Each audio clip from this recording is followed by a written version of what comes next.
Okay, so the first World Cup quarter-final is finished. Argentina have overcome Wales in Marseille 29 points to 17, although they were behind twice in this game. At one point, Wales were 10-0 up. The Welsh performance, good and bad in equal measure. The first half was built upon the back of really solid defence. Their try through Dan Bigger in the first half comes after 14 minutes of basically being on the back foot defensively. They've had no possession, and it's their defence that has kept the Argentinians out and has built their platform to get a try off a set play. Off a scrum. Dan Bigger scores his try in 14 minutes. Great support play. He converts his own try. That's after only a handful of phases from the scrum. They liked going right in this game. They were constantly. Reece Sammet's out on the wing. They're always going to the right hand side of their attack.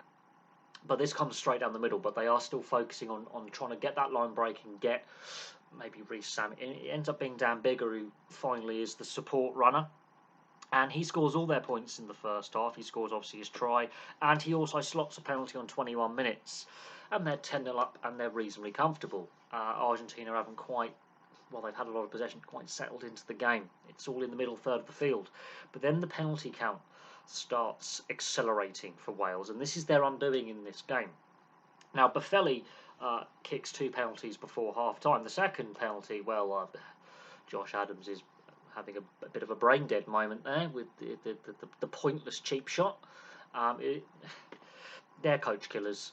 And so it's 10-6 at half-time. Wales are allowing Argentina to cling into the game by their penalty count. Now, yes, the Welsh defence has been fantastic up to this point, but it's the penalty count that is starting to become the issue. Start the second half much the same. Boffelli kicks Argentina into the lead with 2 more penalties on 43 and 48 minutes. And it's that penalty count that's keeping Argentina in the game at this point. Wales obviously been better in attack when they've had the ball. Now, the Thomas Williams try is opportunist. That's the best way to describe the Thomas Williams try, is very opportunist. There's a breakdown, and he sees a gap and shoots through the gap and scores under the post, makes it a nice easy kick for Dan Bigger, and that's the end of the Welsh scoring, and that's after 57 minutes. Then there's the review for foul play, which ends up with no action being taken. There was an advantage to Argentina. Wales are starting to give away, again, penalty count, a lot of penalties. Now that's on 64 minutes. No, it's just still not a penalty to Argentina. The clear out is legal.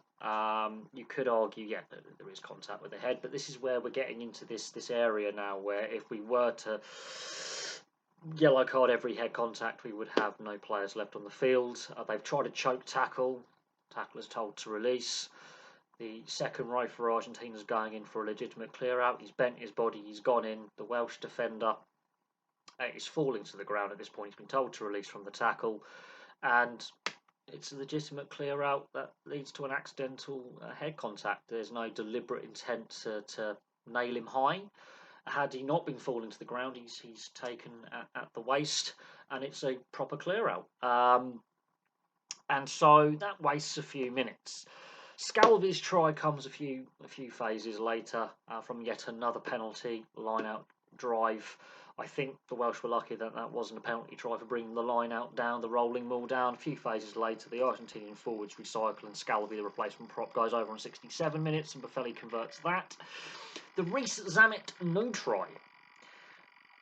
Let's talk about the Moroni tackle, which is absolutely ridiculous, the amount of ground he has to cover to get over there. Rio Dyer makes the first initial line break, and this is where Wales were being opportunist. They were having to be a bit opportunist. But that tackle has, I think, won the game. That tackle to stop Reece Sammet putting that ball down in the in-goal area has won the game. Wales had periods of control with their in front and lost control with their game management, their discipline.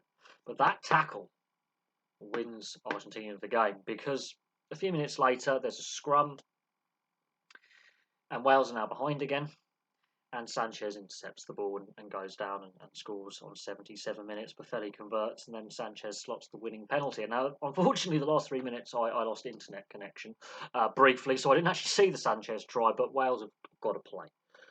It's do or die. Hence the Rio Dyer break a few minutes prior that leads to the Reece Sammet no try. Wales have got to take risks. Now,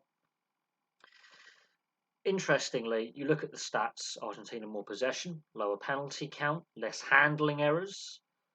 They win all the stats.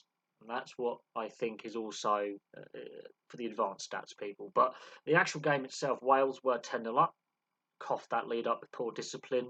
Buffelli keeps the scoreboard ticking over. Thomas Williams helps them regain the lead. And then the poor discipline comes back in, and then they start getting desperate, which leads to more mistakes, which ultimately leads to Argentina taking the lead, turning the screw, and then when Wales are really desperate, taking advantage of further mistakes. So in the end, I think the right team wins based on stats alone. But if you look at it, Argentina had a lot of the ball, couldn't breach the Welsh defence for lengthy periods, which Wales always build their game plan off back of strong defence. Wales in their attack, I mean, look, by the end they had two fly halves on the field before Dan Biggar goes off. They had two fly halves on the field for most of the second half. Costello is the future. He makes the mistake for the Sanchez try. But Dan Biggar, I mean, he's been a fantastic servant, great leader. But you could see he was not 100% going into the game. He was crook during the game. He's been held together with gaffer tape for quite some time. And Anscombe as well, fly half depth has undone Wales a little bit as well. Dan Biggar's crucial. Liam Williams, fullback, goes off injured. So some of their key players, that depth has been exposed as well when injuries and have an impact. And the game management, when Dan Biggar finally does limp off, the game management completely disappears. And yes, look, Rio Dyer and Reece Samet are exciting young players. Reece Samet in the first half was holding his width on his wing, and they kept going to him. That was a key game plan from Wales, was to get the ball wide to Reece Samet, but suck the Argentinian players in. And they couldn't take advantage of Reece Samet's pace. They had to move him to fullback. Rio Dyer comes on. He obviously had that line break, but they weren't getting these two young, talented wingers in the right areas, one-on-one often enough. They Wales just, they were a bit Jekyll and Hyde today. Argentina have built into this tournament, disappointing obviously with that loss against England in their first game when they had the extra man advantage for 77 minutes. They've built into the tournament now. They're going to really be a difficult team to beat for either Ireland or New Zealand, whoever wins later tonight. But Argentina, more disciplined, better with ball in hand, looked after the ball better, had more phases, and generally on the stats, win the stats battle as well. And they also win the main stat, which is the scoreline. Wales, a bit Jekyll and Hyde, but going into this World Cup, Wales weren't great. I think the pool stage papered over some cracks that the Welsh system has in regards to player depth and the issues of the Welsh game. Fitness was a concern when Warren Gatland took over. The team does look a lot fitter than what they were under Wayne Pivac, but there are some issues there. And while they've got some great young, talented players, some of their veterans are nearing the end or have ended their careers. So this is a team in transition. I think they can learn a lot from this World Cup. I think the World Cup went better than anticipated, but a bit of a disappointing end to the World Cup for Wales. Argentina look quite dangerous now. They built into the tournament. They built a very balanced style of play with forwards and exciting backs, and they, I think, dark horses for a potential run to the final. So there we go. Thank you very much for watching. Place your thoughts on the game below, and I'll have some more content for you very, very soon.